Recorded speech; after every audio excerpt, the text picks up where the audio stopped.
Hi, and welcome to the Revolution Baseball Podcast. I'm your host, Alex Oliveira. It is my hope to bring you clear-cut strategies and drills designed to make you or your program better on a weekly basis. With that in mind, let's begin.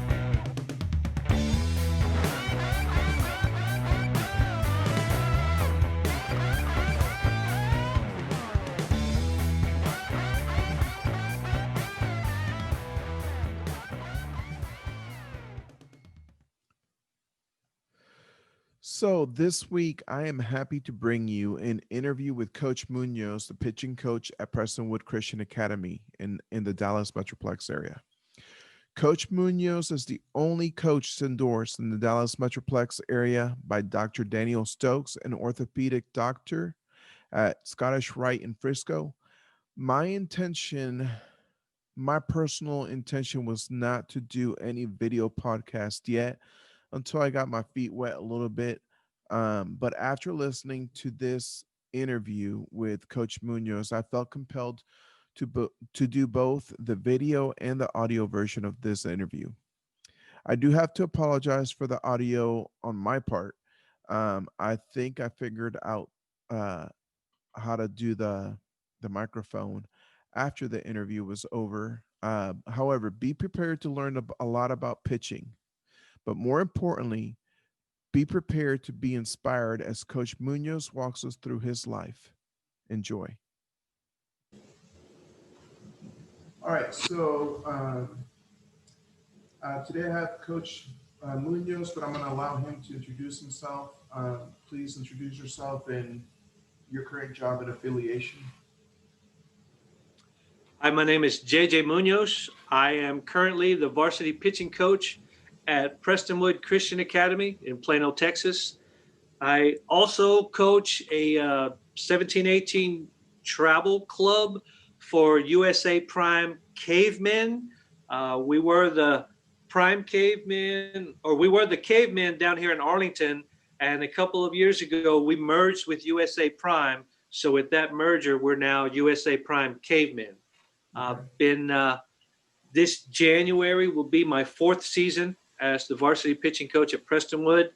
And this is also going into my fourth year at coaching for the Cavemen. Okay. So, Coach, can you share your experiences, like from high school all the way to the pros and back to the high school level? How'd you get to where you're at now? All right. I'm from the Dallas-Fort Worth area. I was originally born in Oak Cliff. Then we moved to Lancaster for a couple of years on the south side of town. Then by the age of 5, we had moved out to Bolt Springs. Grew up in the Bolt Springs, Mesquite area. Went to Mesquite High School. Played baseball. Played football, basketball, soccer. Ran track. Tried to do everything that I could because I was trying to find an outlet to keep me busy in hopes that finding some avenue to get me into college. And although I was a high school dropout, I did get into trouble. I did drop out of Mesquite High School. Later went to Rockdale High School, where my dad is from, in Central Texas. I went in actually to take my GED test, and the teachers, Mr. and Mrs.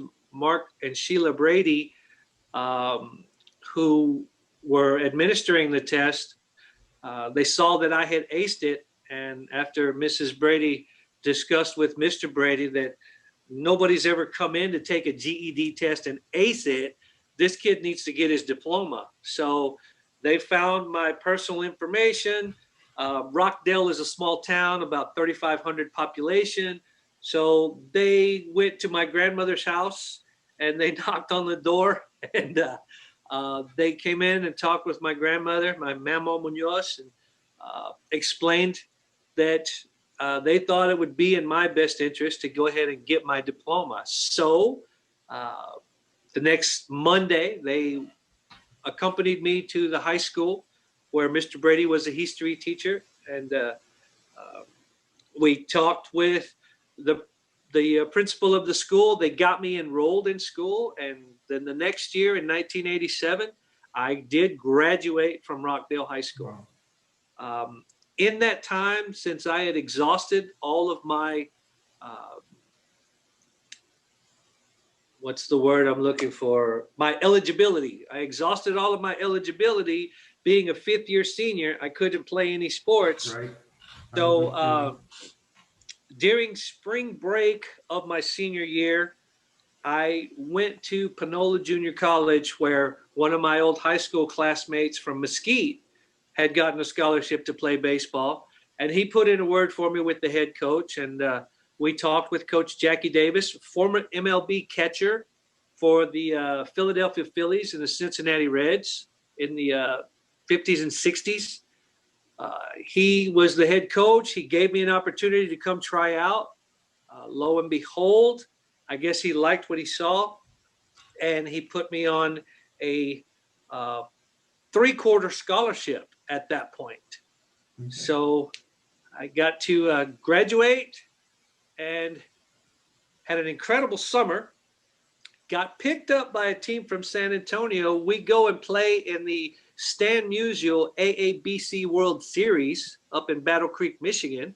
Mm-hmm. And at 19 years old, at that point in time, I don't know if it still holds, but at that point in time, I was the youngest pitcher at age 19 to start and win the championship game of the World Series. Nice. And because of that, me staying there so long, I was actually late to college, and I missed freshman initiation, which turned out to be a good thing because a lot of the guys got in trouble. So it turned out to be a blessing in disguise that I was actually late to college. Played 2 years at Panola Junior College, was 2 years a JUCO honorable mention, All-American, went 14-1 my freshman year, and then 11-4 my sophomore year. Received a full scholarship in that time while I was there. And then when I transferred to Lubbock Christian University for my junior season, again, was awarded another full scholarship. I had the opportunity to both pitch and play in the outfield. And that itself turned out to be another blessing, to where when the Phillies called, they had seen a little bit of me playing in the outfield. They had seen me hitting, and they'd seen how I was able to handle myself in the box. So they said, well, he's a National League pitcher. We're going to give him a look. We're going to give him an opportunity. Although I went as a non-drafted or an undrafted free agent in 1990 after 1 year at Lubbock Christian. And then I spent 5 years with the Phillies organization, a year and a half with Kansas City. Ended up down in Mexico, 2 years down in Mexico with the Mexico City Tigres. I came back to the United States in the old Northeast League and played in Waterbury, Connecticut for a year and a half. And then went back down to Mexico for a couple of years in the Liga de la Frontera, the Border League. And I played with the Cloete Cardenales down there for 2 more seasons. And finally, at the end of 2001, no one else tendered me another contract. So that was my word to retire, so to speak. But at age 33, I was done and out of the game. And then that's when basically the bottom fell out, because in all that time, I struggled with, even in high school, with alcoholism. I struggled with drug addiction. And as you and I have talked before, I've shared my testimony with you before that 31 years that I struggled with an addiction of some sort or the other. And there was another 10 years after baseball was through with me that I just kind of wandered around life aimlessly without any direction. And then at age 43, when it all had imploded, I found myself homeless. And, this is all God's grace finding his way into my heart, because I was hardened. I was callous.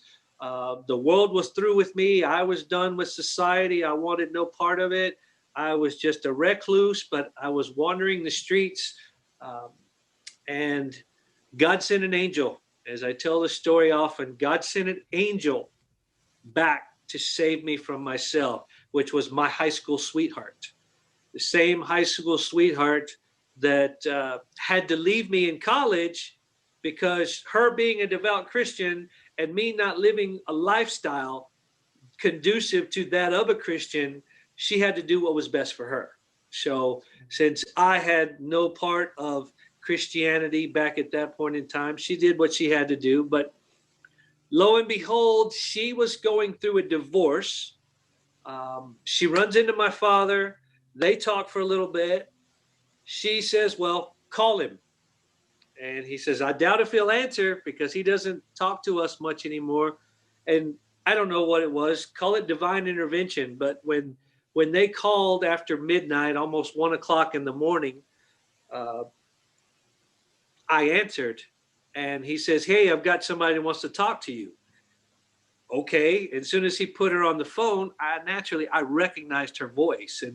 And it was at that instant, it was in that moment that I felt God reach into my heart, and he softened the callous, vindictive heart that I had come to know. And when I recognized her voice, it was very much hearing the sound of an angel.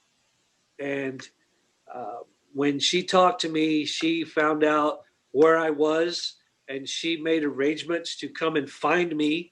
Wow. And she came to the area that I had been habitating, which was near the magnet school at downtown Dallas, near Booker T. Washington, living under the bridge of Ross and 75. She drives down and she's honking her horn. She rolls her window down. She's yelling for me. I come out from under the bridge, and immediately she just runs to me and just jumps in my arms. And it was like being held by an angel. I could feel her heart beating through her chest. And she cried and we cried. And when she said, I know God has a plan for you. I'm not letting you go out like this. So she took me home. She got me cleaned up. She and my parents collaborated. They found an intervention team through the newspaper. My parents found it.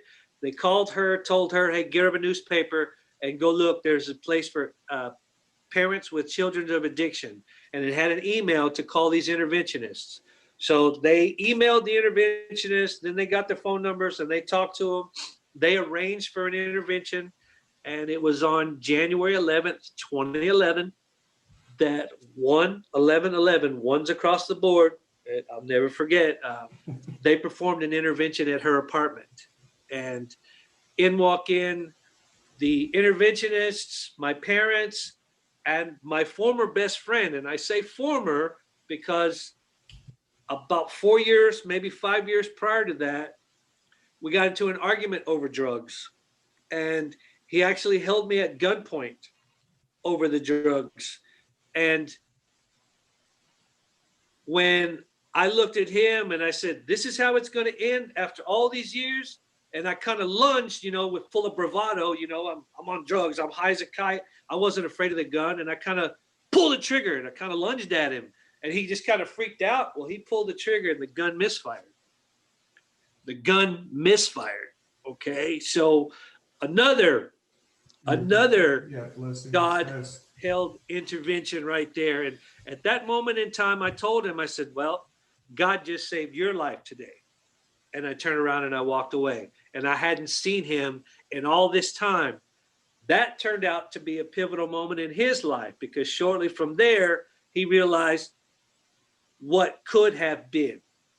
And he went and got clean and got sober. Then he became a drug counselor. And it turned out that the interventionists called him because of his history at the facility that they were going to send me to, because he turned out to be a drug counselor at that facility for a few years. Uh-huh. And so when they mentioned his name, his first thought was, I don't think it's a good idea. When they mentioned my name to him, they were like, yeah, right. I don't think it's a good idea, because the last time we saw each other, things were not well, And so then he prayed about it. As he told me later, he said, I prayed about it and I felt, God was moving me to be a part of this. And he's like, okay, God, if you want me to be a part of this, I will be a part of it. So he agreed to it. So that night,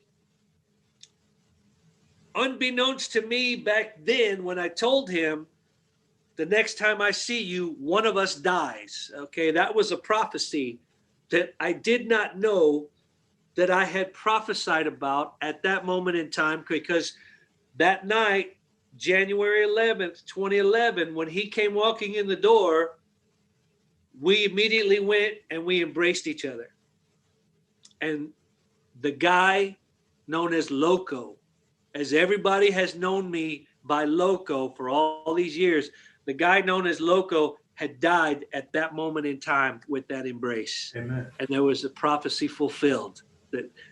So wow. I let them do the intervention. Of course, I knew it. I watched the show all the time. I know this is intervention. I know you're here to get me to go and get help. I'm going to let you read your letters. Just don't try to sell it. I'm in. So, of course, one of my uncles, who was a big part of why I was trapped in my addiction, because he was one that I was doing drugs with and one that I was using drugs with. So he wrote a long letter and they read it. Of course, then my parents read their letters. And then my girlfriend, who is now my wife, that beautiful angel, we have been married now for 6.5 years. And we've been together for almost 10. All right. So she read her letter and I was like, okay, great. What do I got to do? And the interventionist, he was kind of loud. All right. He kind of started barking instructions at me, kind of like the drill instructor, He's like, well, first you got to do this, you got to do that, and then you got to, and I'm like, hey, calm down, little guy. I said, look, I don't even know you. What's your name? I asked him his name. And he said, his name was Nick Athos. And I said, wait a minute. I turned and I looked at my best friend, Bill, and I said, we played baseball for a guy named Nick Athos. We played on the same team. And it turns out that interventionist is the nephew of that coach that Bill and I played for when we were 16 years old. Oh, wow. And that's how that all came about. Another fitting of how God's plan all comes together, and we're not aware of it. Right. Right. So I go to rehab. I'm at the House of Isaiah drug treatment facility run by former NFL linebacker Isaiah Robertson. And it's a 6-month program. And while I was there, it's a faith-based program. And while I was there on the 5th month, it was May 31st of that same year, 2011, I woke up with a heavy heart. And I got down on my knees after making my bunk, because that's one of our rules. You have to make your bunk first thing in the morning. And then we all have chores. And at this point in time, I'm 1 month away from graduating. So now I'm a house leader. I'm responsible for waking everybody up, making sure everybody does their chores. I'm responsible for getting my kitchen crew in to make breakfast in the morning. I'm responsible for having all the items on the menu. I have to make a list of what we're short, and I have to tell coach, hey, coach, we need to go get groceries for this day and that day, for this meal and that meal. So there's a lot of responsibilities that they levy on you to help prepare you to go back out into the real world. So that morning, I got down on my knees and I cried. I cried out to God with an ovation, a loud oral prayer. And I said it aloud. I said, God, I come to you today with a heavy, heavy heart. I don't want to live like this anymore. I'm just begging you, please just take it all away. And brother, let me tell you, be very careful. You have to be very careful when you're praying unto God. You got to be very careful what you say, okay? Because I wasn't prepared.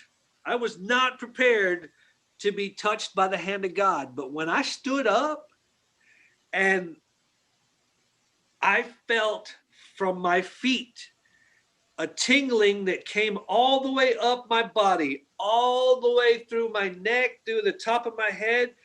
And with one big exhale,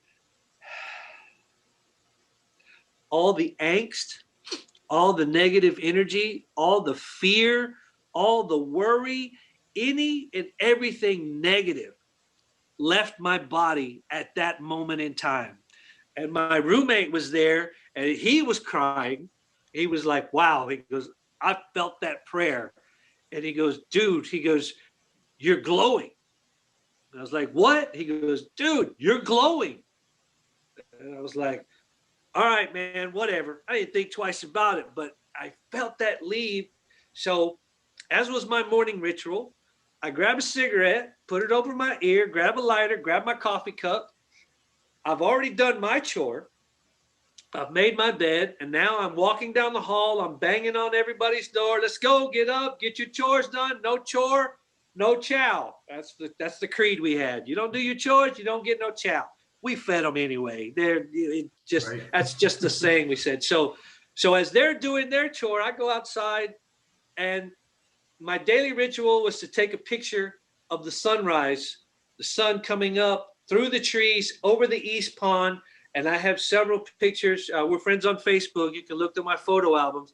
Several pictures of that sunrise just cresting up, and it's on the lake, and it's through the tree. I mean, it's absolutely brilliant. It's beautiful, right? People tell me, you need to put that on a postcard, or you need to have that a pictured mural somewhere. It's gorgeous. Well, those were pictures that I had taken after that day, because that morning, when I got there, the sun wasn't up just yet. So I lit my cigarette. I take it off my ear. I light my cigarette. Now, I've been smoking for 21 years. At this point in time, I've got almost 2 packs a day in my lungs. Wow. All right. And when I lit that cigarette, I gagged like I had never, ever smoked before in my life. It made me cough. It made me dry heave. So naturally, the coffee that I make for myself every day, to my taste, to my flavor, I tried to rinse that taste out of my mouth with my coffee. The coffee too made me gag. So when I asked God to take it all away, brother, he answered my prayer, because since that day, I have not touched a cigarette. I have not drank any coffee. Wow. So not only did he take my want and my desire for all the negative stuff, he took the want and desire from nicotine and caffeine. Wow. So it's another part of God's weaving his way through this. So now, fast forward, I'm about 5.5 years clean and sober. Nope, 6.5 years clean and sober. Right and now. At this point in time that I got the job at Prestonwood. Okay, so this was 4 years ago. I'm creeping up on 6 years clean and sober, coming into this Thanksgiving of 2016. Okay. Gotcha. So I had become friends with Coach Mike Mack, the head baseball coach at Prestonwood. And because we're in this Facebook group, the major league and minor league current and retired baseball players. Mm-hmm. So at that time, there's about 14,000 former pro baseball players all on Facebook at one time. So we're in this group together, and somebody had asked, you're a coach and you're going to teach a complete stranger about baseball and specifically how to be a pitcher. What do you tell him? Well, I put this big, huge, long dissertation on there about all the fundamentals, about the balance. And first, you have to condition your body. You have to condition your arm. Then before you even step on the mound, you have to have the mechanics properly aligned. And I went through all of that stuff, and Coach Mack read it, and Coach Mack saw it, and he liked it. Well, he immediately made a comment on Facebook Messenger, and he sent me a message saying, everything that you wrote on our group page is everything that I teach here at my high school. How would you like to join our coaching staff?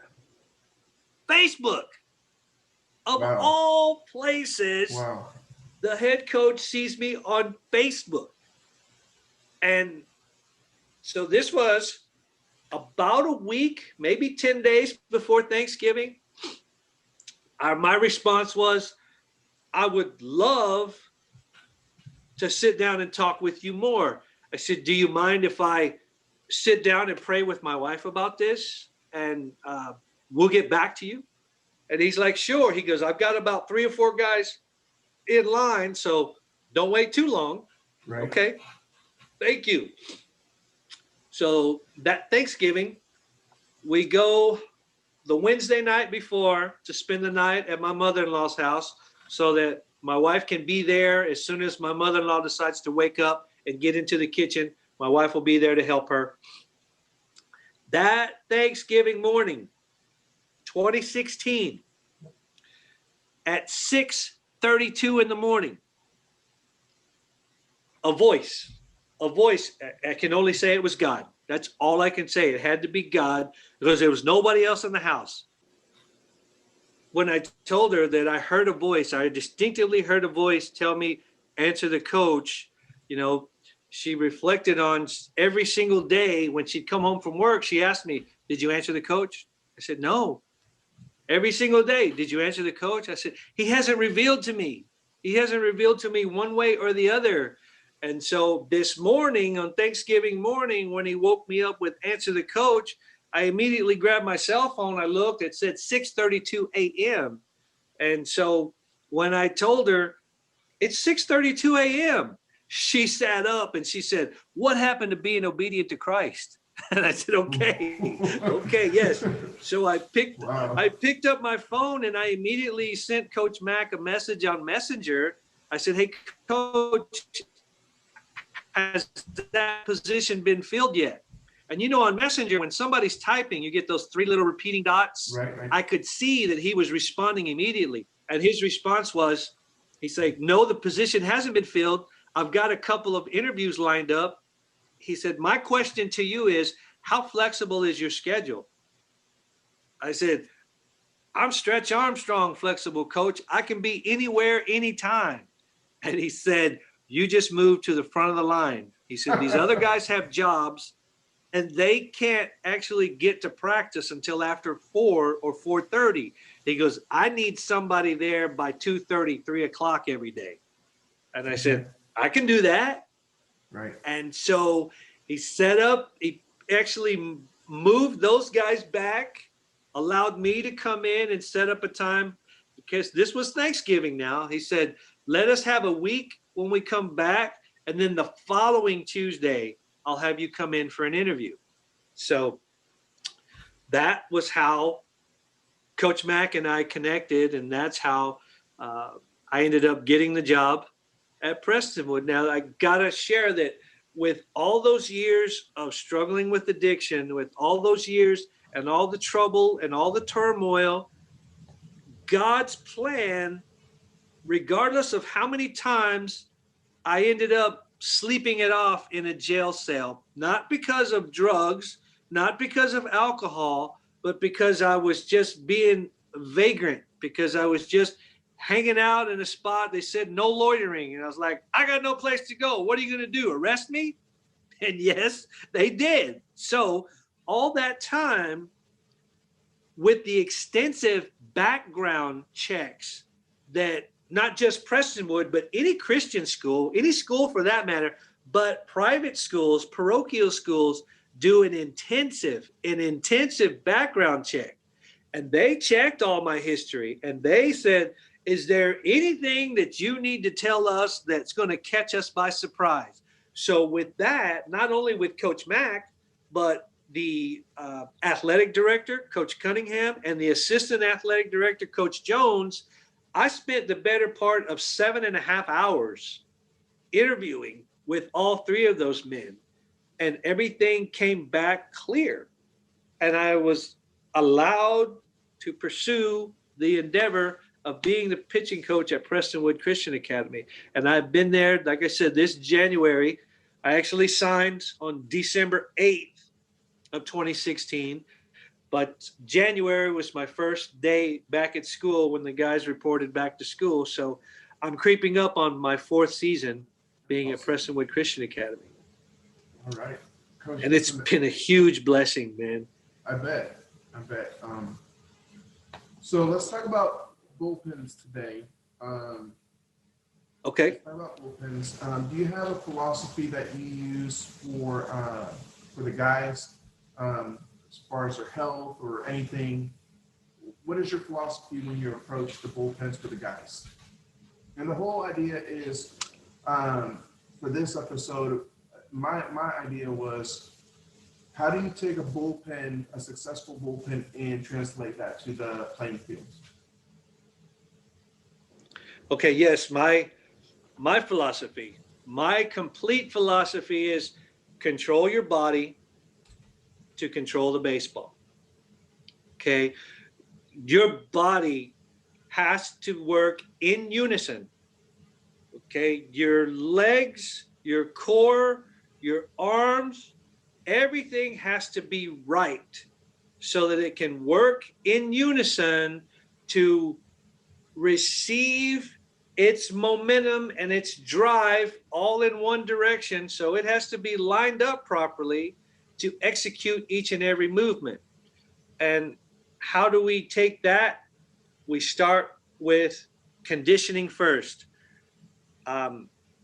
None of my pitchers get on the mound until we feel that their body is conditioned for it. So before we even touch a baseball, all of our pitchers go and do band work.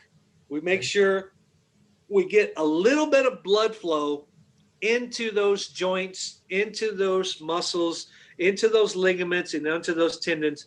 I liken it to running a car without oil. I mean, if you immediately get in and you crank up your car and there's no oil to lubricate those moving parts, it's going to burn out and it's going to create damage. Well, that's the same philosophy here. When we do the band work, it's actually pumping blood, fresh blood, warm blood into those very, very small muscle groups and into the ligaments and into the tendons, so that there's lubrication, that there's warmth, so it's freely, without friction, without resistance that's going to cause damage. And then we do the flat ground work. All the flat ground work is movements that are designed to maintain that 90-degree heel-to-heel relationship so that you are able to execute each movement. So we start backwards. We start from the follow-through, and we make sure that when they follow through, their chest is completely down and the shoulders are completely rotated to where the arm actually comes beyond the opposite knee. All right, lefty to the right knee, righty to the left knee. We make sure that we're utilizing every piece of our body wholly and not just in partial movements. So we exaggerate each and every movement, and then we come to the lineation, which is the 90-degree, and we have them step out, making sure the heels are lined up, the front toes are pointed directly to their target, and then they throw, and then they do the follow-through. So now we've combined two movements. Then we do a stand-up drill to where they're standing up in a set position out of the stretch, and it's basically a slide step. You're sliding your front foot forward, and at the very end, you're rotating that front foot, which causes the hips to explode, which allows the shoulders to rotate, and then go through the follow-through. And then we go to the balance drill to where we do 3 leg lifts. And each leg lift, without putting the front foot down, each leg lift comes above the waist. And we have the hands go with the knee, because some pitchers have been taught to set at the belly, and when they raise their knee, they don't raise it any higher because their arms are set right here and they're blocking them. We tell our pitchers to let your hands go with your knee. Let the hands go with the knee, because this is part of the timing mechanism. When they separate, that's part of that gets the swing to the backside, and it also gets this elbow up to where we're basically aiming down our elbow, and all of those combine with the delivery and the follow through. And then the last one is the pivot drill. And we have our foot pivoted sideways. We're in the windup. We have our plant foot pivoted sideways and our front foot behind the rubber. And instead of swaying back and forth to eliminate crossing over to the front side of the foot, we step straight back and we pivot sideways and we go straight forward. This is what maintains that lineation, keeping it here versus keeping it going like this. Does that make any sense? Mm-hmm. So with all of those combined, then we take them to the mound, and then we make them do all of those in a slow, exaggerated progression. From here to the slide step, throw, follow through, and then the leg lift to drop down in the back leg. That's a big part of it. A lot of kids today, they stand tall, they come up, and then they start drifting forward. Right. And then they're dragging here. The arm can't catch up, and it stays arm side high. They can't get it down into the zone. So the big part that is left out is the drop and gather yourself. And that is where the movement comes in, allows the arm to get on top as you go forward and you get out in front, and now you're able to pull it down into the zone. So we make sure they exaggerate all of that, take that from the bullpen, and then take it to the mound. Now, as you know, in the course of a baseball game, all plans can change in the blink of an eye. Right. We can have a plan of attack. Like, I'm pitching against you. I know you're a fastball hitter. Am I going to throw you a fastball? No, you won't. I saw one.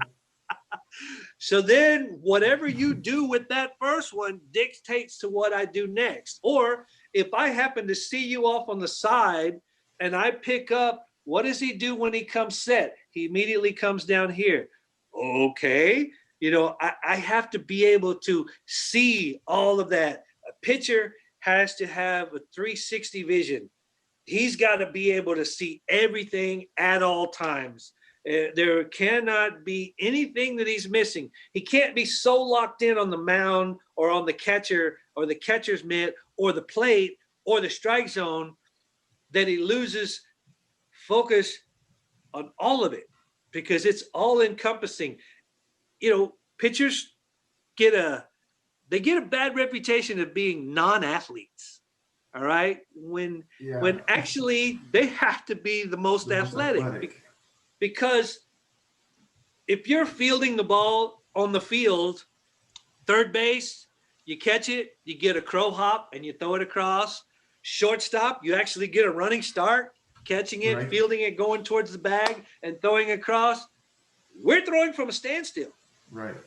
And we have to be able to execute consistently, throwing from a standstill, not using maximum effort, but using all of our mechanical movements in unison to prevent injury or minimize the possibility of injury. We're not going max effort. We're just using maximum mechanics. Does that make sense? Yes, sir. Yeah, all of that has to be in line. And as soon as you're not fighting against yourself, as soon as you've got everything working in unison and synchronicity going to the plate, that's how you're allowed to get that extension, which comes at the very tip end of your fingertips. And it's that revolution where the velocity comes from. Nice. So it's tough. It's tough because, you know, some guys can do it. Some guys are so stiff, they can't accomplish the movements. Now it's our job to find those strengths and find those weaknesses and figure out what can we do to help strengthen all of his weaknesses. Because we know whatever you're how would you take a kid that I mean, he's got the arm, but you can tell that if he continues throwing the way he is, he's going to end up with an injury down the future. How do you take him from maybe having that arm lag because he's learned to drop instead of push towards the plate? How do you change that? What are some things that you work? I heard some drills that you were mentioning. You were talking about working backwards in the pivot drill. So what else? How do you get them to learn to drop on that back leg? One of the things that has been really, really positive that we find great results from is when they do play long toss, instead of doing a reverse cross under, you know how with the back foot, it crosses under the front foot, and then they step and they throw.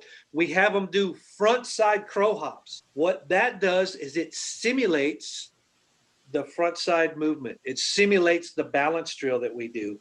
Okay. That front side crow hop creates the timing for the arm to swing versus the reverse crow hop, the rear crow hop, which creates drag. Because oftentimes when they do that, they'll drag their arm this way.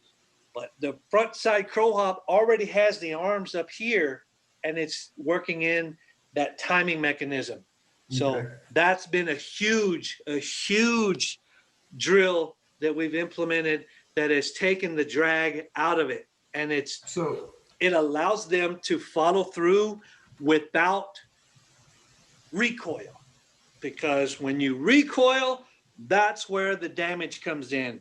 It's not actually the throw itself, it's the force of pulling back after they throw. That recoil, the accelerator muscles are trying to the decelerator muscles that minimize those possibility of injuries. Now they're working against each other and they're being pulled extremely in two different directions. And that's what can create the tear. One or the two. It all depends on the timing of the kid as to how he injures himself.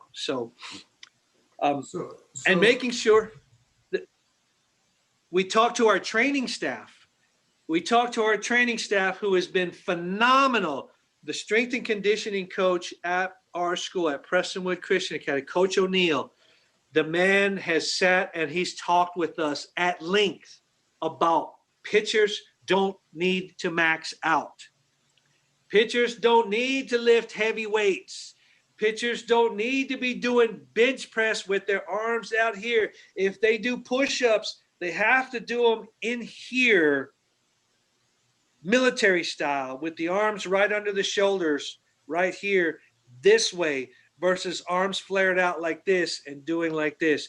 No bench press, no upward press. And he has been phenomenal in developing the program that requires what we require, and we require high reps, low weight. And he has developed, he works with us at length, and he keeps us informed. And the great thing that has come about this is we've only had one fall to injury that has required surgery, and that kid has been fortunate enough to bounce back and recover 100%, because once he realized the problems with his mechanics, he corrected those mechanics and he came back even stronger than before. The kid was throwing 90, 91, and he ended up getting up to 93, 94. Now understand this, we at Prestonwood, we are not about velocity. We couldn't care any less about velocity. We are always concerned about getting the maximum out of each kid, but we don't push velocity. All we push is arm care, body care, total control, of your movements, and that will create the velocity that you're capable of reaching. So, quick question. Yes. You were mentioning that you try to include that crow hop. So I call it the shuffle step, the one where the it's toe to heel, heel to target kind of thing. Yep. I call that the shuffle step, and I'm definitely stealing what you just said. Um, so with a crow hop, do you fix that before you start doing the long toss, or do you do it as? Where would that be in your program? Well, we definitely once it gets to the point of them doing long toss, we make sure we introduce that immediately. We Okay. don't want to see any reverse cross under. We don't want to see. We want everybody doing a straight up, straight down crow hop. We want everybody across the table doing that. Um, we stay vigilant. Actually, every day that we go out there and we do flat work, I actually have a cadence to where I'm saying ready, up, and go. Because when I see them come up into their position, I want to see them hold it for a second or two, maybe three, maybe four. But I want to see them hold it to where they're controlled and they're balanced before we complete that movement. So I go with the cadence. I get them all lined up on one line and their partners out in front of them. And I stand way back about 50 feet. So I can see each one going at the same time, and it stands out. It stands out so blatant that when one guy doesn't do it right, you can see because everybody is conformed, everybody's doing the same thing, and the one guy that doesn't, he stands out. And we're able to say, hey, you fix it. We call them by name, tell them, fix it, finish your movement, finish your follow through. And it's Coach Mack has been coaching for 36, 37 years, and he has been an incredible mentor. He has been an incredible mentor, and he has given me full autonomy over the pitching staff. He said, look, here are some things that I know we all agree upon that you and I have talked about. And here are some things that we're going to put in here. But I want you to put this together, the conditioning, the flat ground work, the band work. He says, yes. He goes, I'll put it all in the time frame that I want it to be, but you give me the program. And it's been a great fit. It's been a great fit. Of course, naturally, we've been blessed with some of the most amazing talent. I mean, the first year we had 6 guys go off to college. One of them went to go play football. He's now the quarterback at Rice University. All right. But then the next year we had 5 more guys go. This last year, 2020, we had 6 guys go Division I, and we had 8 guys go to college on scholarships altogether out of 13 seniors. That's amazing. And the 2019 season, of course, was our groundbreaking year. We were 31-4 with the team ERA right at 1. And then last year we were 14-1, or this year 2020 we were 14-1 when COVID-19 shut us down.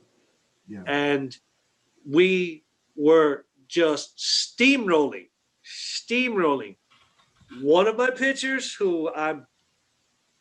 it's been an indelible impression that he left on me because one, I'm left-handed, so my left-handed guys really stand out. But this kid was and still is a blessing to anybody who gets to have him on his team. 6'4", 220 pounds, and he's throwing 92, 93 from the left side.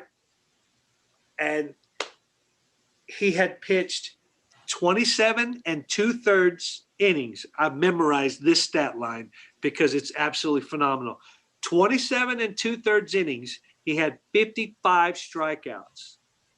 He had 9 walks, and he had only given up 3 hits all year long. Wow. And Yes, and I, just and he's at TCU now. That's Okay, and awesome. he's thriving well at TCU. So uh, that's the talent. That's the talent that we get at Prestonwood. Some of these kids are lifers. They've been going there from kindergarten all the way up through graduation. Other kids do transfer in because they want to be a part of our program. They see how we're developing this talent. They see how we're producing, But let me make sure you understand this, and anybody listening, it's not us. It's not us. These kids put in the work. These young men, they put in the time. These young men, they're the ones making the grind, and they are the ones reaping the benefits of this. We just happen to be in the right place at the right time with so many talented young men coming to Prestonwood Christian Academy. Man, that's so true. I mean, you can't. I think a lot of coaches are probably envious of that kind of situation. It's hard to develop that, that culture where the guys are just bought in and they're putting the time. So that's amazing. That speaks to you guys and your hard work. Um, I do believe that one wholeheartedly, it's about the personalities of the coaches. We don't have egos. Yeah, we do have 3X professionals in our coaching staff, but it's not about our egos. And we rarely talk about our careers. We don't have to with these guys. mhm. We just have to show that our intention is for them to be as successful as they want to be with it. Take it as far as they want to take it. Are you hungry? Do you have the desire? If your desire is to go play collegiate baseball, then we'll get you ready to play collegiate baseball. If your desire is to go beyond and play at a higher level, well, we have the experience that we can share with you to let you know it's not all glitz and glamour like people may think it is. It's not all it's cracked to be like people Hard may work. think it is. But we're able to share with them both the pros and the cons of playing in the minor leagues, whether it be at low levels or high levels, or a journeyman such as myself that had the ability to play in Mexico and Puerto Rico and go to tournaments in Venezuela, go to tournaments in Taiwan, and all in Canada. Those experience I get to share with them. Now, of course, we being a Christian institution, we go on mission trips every year. And every Okay. other year, we've been going to the Dominican Republic. So where our guys get to see firsthand what it is to live in poverty, what it's like, and what it's all about. And they get to see the lives that they're touching and the transformation. And of course, we minister and we reach out to them. And of course, while they're there, they get to see how many people's lives they impact and how that changes. So again, I'm grateful for the fact that I'm at Prestonwood, that I'm at a Christian institution that is all about um, kingdom first, and that's God's kingdom. That's about Christianity. That's about living a life filled with Christ, living for Christ, and keeping Christ on my tongue, to where in those years back when I was playing, the last thing was coming off my tongue was anything about Christ, and it was usually some of the worst words that man had ever created. So uh, this transformation for me is is fulfilling, it's gratifying, and every day, every day I wake up with a grateful heart, and I can't wait to get to the yard to share it with my ball players and share the word, share the gospel, That's your not mission just share field. the gospel, and then to be able to share a little bit about baseball, a little bit about baseball, but most of it is what does God have in store for us? What plans does He have for us today? And then we take it from there. And it's been one of the greatest blessings that I've been able to enjoy. It's your mission field. And it's funny because like one of the things that I didn't expect as a baseball coach was I'm not. At first, I was just thinking, well, I'm just going to prepare these guys to play baseball. But then, as I started to learn them and started to be around them, I realized I'm preparing these men to be men out in the world. Yes. And uh, you know, I'm talking to them about showing up on time, and what does that mean? I'm talking to them about handling themselves professionally on the baseball field. What does that mean? And that's going to translate into the future. So that's exactly um, what I believe as well. So, Absolutely. Coach, let's see. We talked a lot about your philosophy. We talked about um, how you break the guys apart. Uh, we talked a little bit about your bullpens. Do you have what specifics do you have on your bullpens? Like amount of pitches, how many times a week? Do you have a pitch type that you have them go through, a sequence or location? Um, Run us through that real quick. Yes. Well, Coach Mack and I are always diligent. And of course, the great leader that I have with Coach Mack at Prestonwood, we sit down primarily first. He sits down and he starts from game one, scrimmage one, and he works it all the way back to today. And he's like, okay, so if we want this guy, and this guy, we want this guy to throw X amount of pitches, this guy to throw X amount, and this guy to throw X amount of pitches. How do we get them prepared leading up to it? We work backwards from every day that those guys are scheduled to throw. And we go and we sit down. How do we get them ready for this pitch count? How do we get them ready for that pitch count? And we work backwards and we sit down and say, okay, you've got to throw this many bullpens. And we have 3 pitching charts. One of them is fastball, breaking ball, changeup, or whatever their sequence of pitches may be. And we'll go fastball in, fastball away, breaking ball middle, change middle, and we'll have them throw X amount of pitches for that first bullpen. For that first bullpen. And then it's a slow progression. And we make sure to stay on top of them for their conditioning as well, because one of my big philosophies is if you have to train, if you're going to be pitching and throwing 100 pitches in a game, doesn't matter what level, but if you're going to throw 100 pitches in a game, you have to train for 200. And how I break that down is, imagine you're pitching in a 7-inning game and you throw a complete game. Well, everybody throws 8 warm-up tosses per inning. Right. 7 innings, that's 56 pitches already. Okay? So you've got 56 warm-up tosses that you're throwing, and then your pregame warm-up, you usually throw 20, 25. So there's another 75, 80 pitches. You haven't even stepped on the mound yet. Right. Okay. So then you've got to go through, break it down about what you're going to throw each inning. Now, if you're lucky, you don't throw double digits for a couple innings. You get in trouble, you'll throw a double digit, you'll throw 15, 18, 20. So there is where we can see why, if we're going to throw a 7-inning game, we're going to throw 100 pitches, we have to train for 200. Now, that doesn't mean we're going to throw 200 throws off a mound. Right. It means we're going to do the physical work, the physical preparation to be able to throw those 200 throws. Right? Awesome. So we stay vigilant and stay on top of that, but we do work backwards from the day that we have them scheduled to throw.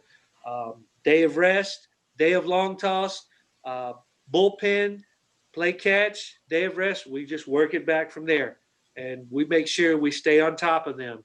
Now, COVID-19 is throwing a big, huge curveball in our plans. Right. So some of the guys are having to get together on their own. Some of the guys I'm having to meet at different facilities around the Metroplex.